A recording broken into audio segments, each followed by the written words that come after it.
Stéphane Salomon, directeur de l'association Villefranche-Saint-Jean-Beaulieu Athletic Club. L'association s'est lancée dans le projet du sport santé, donc suite à la rencontre de personnes qui fait que les projets puissent aboutir, notamment le docteur Cassuto, qui nous a convaincus de proposer de l'activité adaptée à des personnes qui sont dégreffées rénaux au départ et même dédialysées. Et puis petit à petit, ce projet s'est étendu à tout le département en créant effectivement un partenariat avec Apaform et plus particulièrement Emeline et Laetitia. Grâce à la rencontre de ces deux personnes, on a poursuivi ce projet Sport Santé. Et maintenant, on est installé dans le département avec des partenariats avec des hôpitaux et puis des municipalités. Le sport, les puits à démontrer, c'est important pour la santé, pour préserver la santé. Et on a effectivement monté ce projet pour permettre à des gens atteints de maladies chroniques ou à des gens en situation de maladie de longue durée de pratiquer une activité physique pour pouvoir recréer du lien social, parce que quelquefois, effectivement, les gens se sont isolés par rapport à ce qu'ils sont en train de vivre, et puis améliorer leur état de santé. Je crois que c'est important de participer à ce grand projet.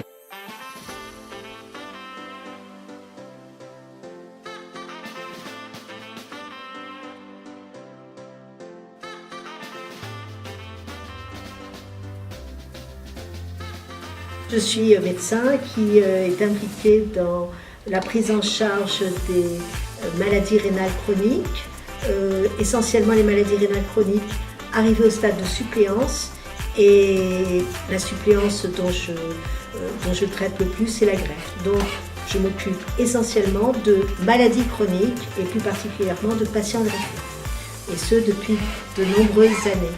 Alors Laetitia Avelino, je suis éducatrice sportive spécialisée en APA, en activité physique adaptée, et à l'origine du programme Apaform, qui est un programme donc adapté aux personnes qui sont en maladie et ou qui sont porteuses de maladies chroniques et qui ne peuvent pas toujours ou pas tout le temps pratiquer dans des clubs classiques.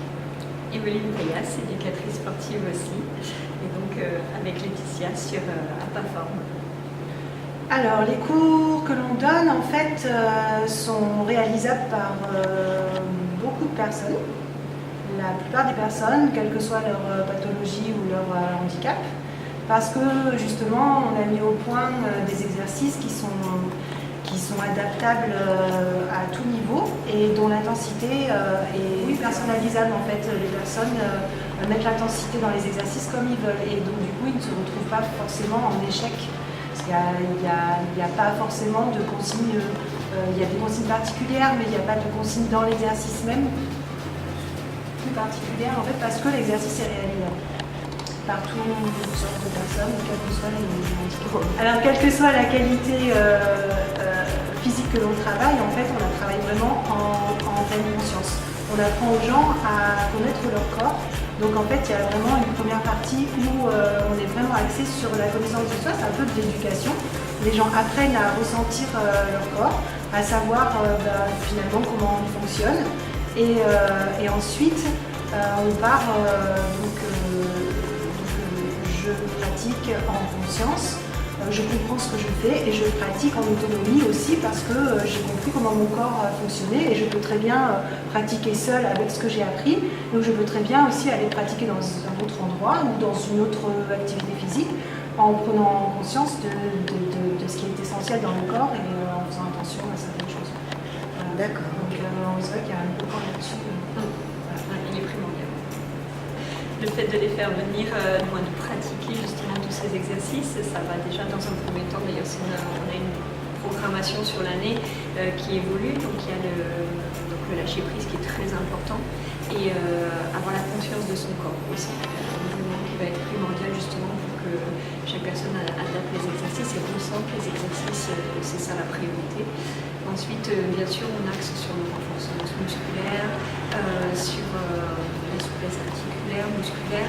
Donc les personnes, en fait, au fur et à mesure de l'année, ont conscience de leur corps, reprennent confiance en leur corps, ont une meilleure mobilité dans l'ensemble du corps et de l'équilibre. Il y a une harmonie qui se fait, en fait, entre le corps d'avant et le corps aujourd'hui. En pratiquant, en fait, ils redeviennent maîtres d'eux-mêmes et en toute confiance d'eux-mêmes, avec des qualités physiques améliorées. Et forcément, on lutte du coup contre la fatigue, contre les douleurs. En allant au-delà, puisque c'est l'actualité avec les états généraux qui ont eu lieu à Paris sur le plan cancer, par exemple, c'est vraiment de lutter aussi contre les récidives et d'améliorer sur la prévention pour justement éviter de tomber malade à nouveau, ou en tout cas de lutter contre la maladie actuelle. Le sport pour tout le monde, ça donne un mieux-être général. Hein. C'est un petit peu comme une drogue, je ne devrais pas le dire, mais je le pense. Et pour les patients qui ont une maladie chronique, de la même façon, hein, ça leur donne un bien-être. Qu'est-ce que ça fait aussi? Je pense que pour des patients qui ont une affection longue durée, ils sont souvent sujets à un isolement social. Et ben, le sport, surtout un sport avec d'autres, ça crée du lien entre les individus et ça fait partie des choses importantes. Et puis, c'est à l'origine, enfin, tout au moins dans la littérature médicale, on dit que ça améliore les facteurs de risque cardiovasculaire, c'est-à-dire ça améliore la tension, ça améliore l'obésité, ça diminue l'obésité, ça diminue ou ça améliore la prise en charge du diabète. Et puis, on dit aussi que c'est bien pour les patients cancéreux, ça diminue les risques de rechute. Donc tout ça, ce sont des maladies, des affections longue durée, c'est pour ça que j'en parle. Donc il y a une réalité, c'est le bien-être, l'amélioration de la qualité de vie, ça c'est un ressenti. Et puis il y a les études médicales qui ont montré l'amélioration du risque cardiovasculaire, la diminution des risques de récidive de cancer, tout ça c'est dû en plus. Mais pour moi l'important c'est la qualité de vie et c'est un facteur essentiel d'amélioration de la qualité de vie et d'amélioration du lien social entre individus. Quand on dit sport sur ordonnance, on croit que le sport va être remboursé par la Sécu.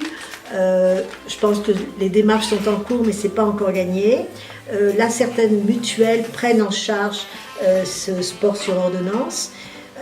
Certaines villes se sont lancées dans le projet il y a déjà quelques années, en particulier Strasbourg. Hein, je me souviens avoir vu passer des choses, mais il y a déjà quelques années. Antibes a, semble-t-il, avancé aussi dans le domaine. Moi, j'aimerais que toutes les grandes villes prennent ce bâton et essayent de faire avancer les choses, peut-être grâce à vous.